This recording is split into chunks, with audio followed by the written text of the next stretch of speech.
Hello guys, today we're building a cliff with a ruined watchtower on top, which will house a gunpowder farm, since I'll need that for getting some netherite at some point, and also for large excavation projects in the future. We've got a perfect spot right here in front of us. It sort of looks like a cliff is missing and has been cut out with like world edit or something, so we'll put a cliff right back. Now, with that said, let's get a base for the cliff going, and as that part is mostly underwater, we're gonna be using some darker colors for this, like grey concrete, some mud, and some deep slate. So let's go get them.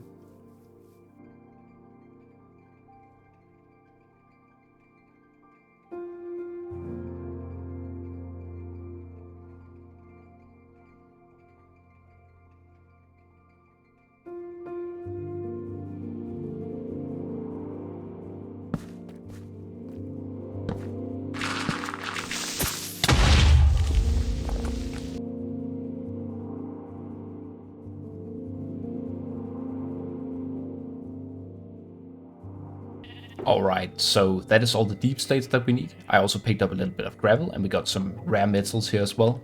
So that's all nice. We still need a little bit more gravel, but I think we can get there either in the ocean or maybe we'll venture back down. But I did get quite close to getting blown up a couple of times, so maybe we'll find a safer location for that. Now, we need some mud still and also some sand, so we'll head over to a mangrove swamp, which is on the way to a desert, which is the nearest place to get a substantial amount of sand. So let's carry on.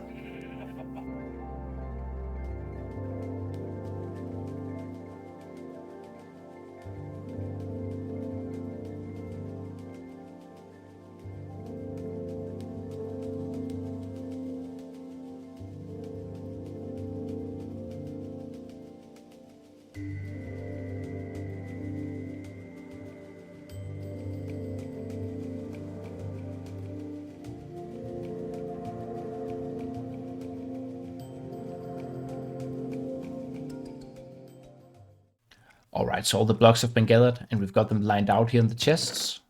We probably have a few more than we actually need, but I guess it's better to be on the safe side here. Now I am kind of curious how hard it's actually going to be to build this in the water. I am following a schematic, but it's also really hard to follow once you get underwater.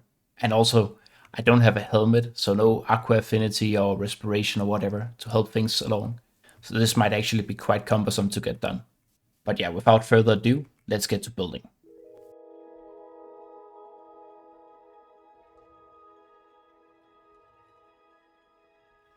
Alright, so I just gave it a shot, but I had to come up real quick because it was simply impossible. I couldn't distinguish between the blocks, I couldn't see anything. Breathing was a little hard down there, even though I brought spruce doors to sort of give myself some pockets of air that I could sort of step in and out of, but yeah, it was a little too much, so we'll have to go get some water breathing potions and some night vision potions as well, and hopefully those should alleviate the situation. But in order to get the water breathing potions, we'll have to go to a lukewarm ocean to get some pufferfish, so we can use that in the brewing stand. And I think we'll also need golden carrots for the night vision potions. But that should be pretty easy. Now I actually don't know what a lukewarm ocean looks like. I think the warm ones are the ones with coral, but are the lukewarm ones also the ones with coral, or is it something else entirely? In any case, I do know where we can find some coral, so we can get that sorted out.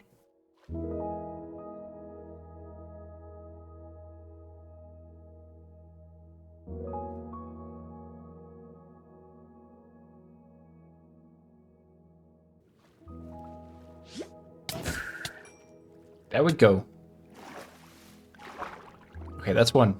We should probably get a few more while we're out here, since I don't think we'll get enough potions from just one pufferfish. But at least I know what they look like now. It's the flat ones. Alright, and that's 6. I think that should do the trick. Hopefully that's enough at least. Now I'm actually not sure whether I do have a brewing stand over at the base, or whether I have the ingredients to make one. So maybe we'll also have to take a trip into the nether. It's kind of crazy how good Minecraft looks when you don't have your brightness at 100. Like, I don't feel like you get these colors with 100 brightness. You guys should really try that. It'll also make all your builds look way better. Of course, you can't see anything in caves, but you can always turn it up in there if need be. Alright, let's see. Do I have a brewing stand lying around anywhere?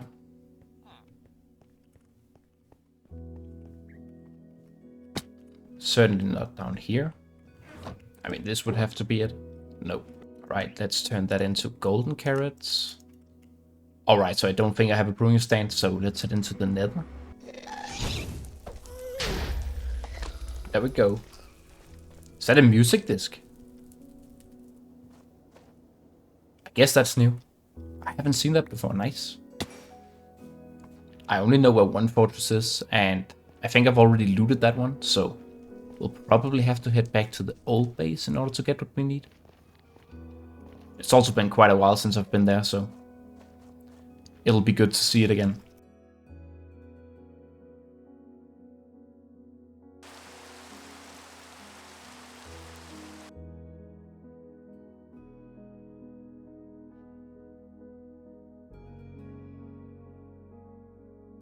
Right, so those are the wards we need. And we can get some soul sand as well so we can keep growing. And blaze powder.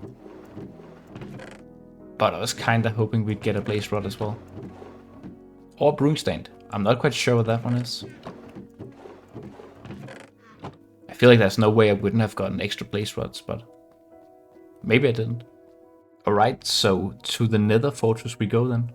No two ways around it.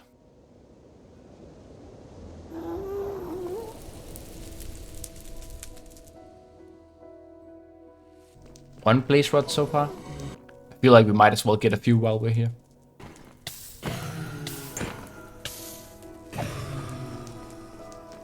There we go. I think 9 should do it. And I've also cleaned out the space a little bit, so it'll probably be a bit easier the next time we have to get a few more blaze rods. Another music disc. So maybe if you do the return to sender achievement, you get a music disc. Yeah, that's for sure. Return to sender gives an extra music disc. Because that's free for free. Either I'm really lucky, or you're 100% get it. And I think it's the latter. Yes, we can grow some wards in here. There we go. And there we go. Now let's get to brewing, the warden, and the puff fission. Let's extend it. And that was actually the first potions I've ever brewed in this world. And we've played like 1100 days. Anyways, let's make some night vision potions. And the golden carrot. And that worked as well. Okay, now we're just gonna brew some more. And extend these, of course. Alright, there we go. That's all the potions that I hope we'll need. Hopefully we won't need any more potions.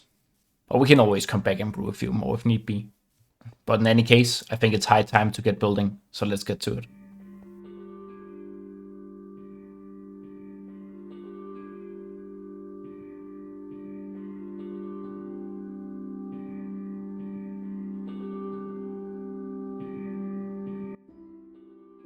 Alright, so the base of the cliff is built, and it looks a little bit like a meteor crater or something like that, but it'll be good in time. In any case, it was really important to have brewed the potions, since, yeah, I really don't think I could have done it without them. But as we can see, if we use Freecam for a moment here, there's a lot of water on the inside, and I feel like it might be a good idea to drain this before we build the rest. And there's already something in the background here that's alluding to what we're gonna do. We are gonna explore that ocean monument and try to get some sponges, and if there are no sponges there, I do know the locations of a couple others, so we have a few backups if need be.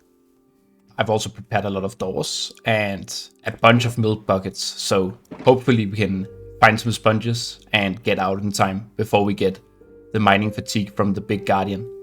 I don't have a helmet with aqua affinity or respiration, so we're gonna need to be a little bit quick here. I also have no idea where to find the sponges. Up here, maybe? Oh, that's a big one. Oh, no. I really don't know how we're gonna approach this, actually. Okay, there we go. That's the mining fatigue. I think this works. Okay, we got it. And we got a sponge from that. Didn't expect that. Even if we are unlucky in that case, we can just get it from killing all the other guardians. Okay, let's keep going. Maybe we should pick up the gold. There we go. I feel like we'd have to find the sponges in one of those small rooms. Oh, was that it?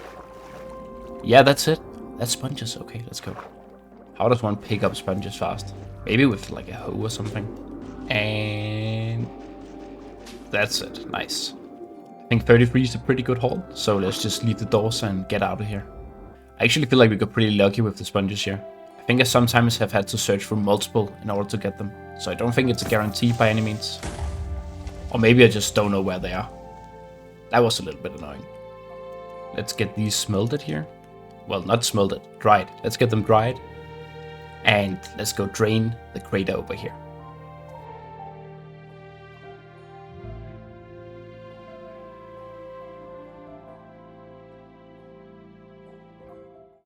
Alright, so the crater has been drained, and just to reiterate why we're actually doing this, it's because we're going to be building a creeper farm on the inside. So after we build the rest of the cliff here, we're going to be slapping up the bottom probably, or lighting it up, depending on how we're actually going to be designing the creeper farm. I'm not sure how efficient it'll be, but at least it'll look cool with the big cliff and it'll be a little bit functional. So I guess we got that going for us. Now in any case, we aren't finishing the cliff by standing around here. So it's time to gather a few more materials, so let's get to it. Alright, so all the materials have been gathered, and they're all in these 6 shulker boxes here, which isn't too much, but the cliff is also going to be hollow so that there's space for a creeper farm on the inside. Now for what we're going to be building, we're going to be continuing on with the gradient here, so some darker colors underwater, the cobble deep slate and the deep slate here. Then we're going to continue that on into tuff and then stone, and then we're going to have some sediment layers showing. So that's going to be, for example, some andesite and also a little bit of diorite. And of course, we're going to have some mossy facades as well. But in any case, it's going to be easier to talk about it all after it's been built, so let's get to it.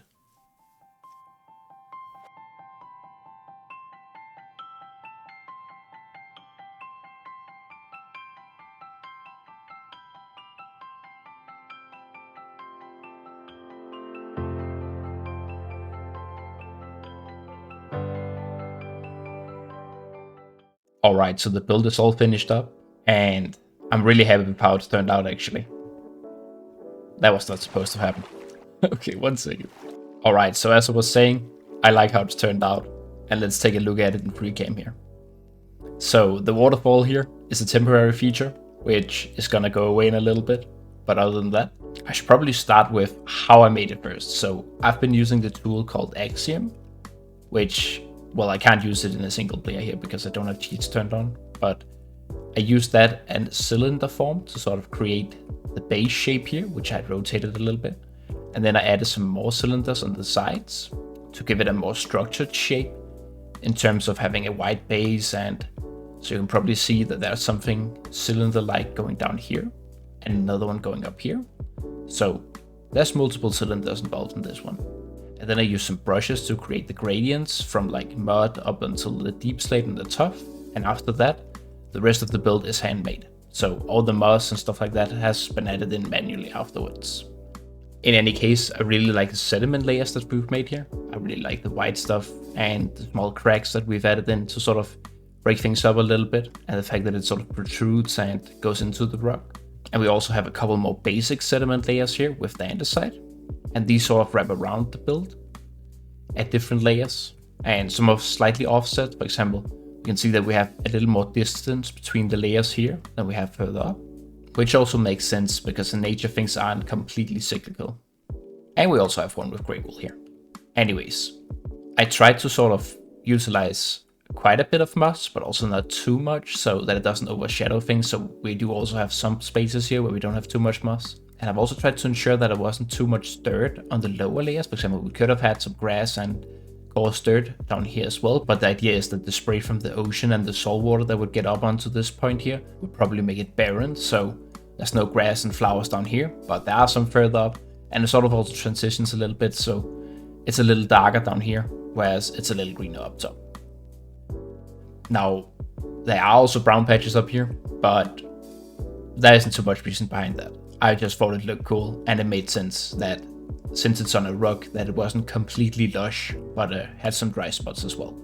Now I've also built the ruins of a lighthouse where we do have a little bit of smoke here, sort of to be a makeshift signal since there's no actual top part of the lighthouse, but only the base part. And as you can see, we have a nice path here winding down. And I'm sure you guys can guess that there's gonna be something that connects this to the mainland. Especially also because I wouldn't be able to get up here without a water bucket, because I don't use the elytra, at least not yet. So we do need to connect it up somehow. So let's go take a look. As we can see, there's plenty of monsters spawning, which is good, as that bodes well for the creeper farm that we're going to be building. And we do see some of them having pumpkins on their head, since it's Halloween at the time of recording this. I'm not sure when the video's out, but that's the current date. So if there are any cool monsters spawning here, we're probably going to capture a few. But in any case, it's time for the creeper farm. So I know of two ways to go about it. We can either use cats to sort of lure them off edges, the creepers, and have them fall into some campfires or whatnot. And the other way, which is a little more realistic, and probably one we're going to be going for because I don't have access to that many cats, none at all actually, is going to be one using a snowman, where the snowman is going to shoot the creeper, and that's going to lure it towards the snowman, and we're going to have it fall off and into some campfires. So that's the setup we're going to be going for. And I have a couple of resources here. And I've also brought a name tag, some anvils and things like that, and some boats, so that we can capture the zombies or the skeletons or whatever cool stuff spawns here. So it's a bit of a part industrial project and also part safari trip. So in any case, I'm gonna go get some snow for a snowman, and let's get to building.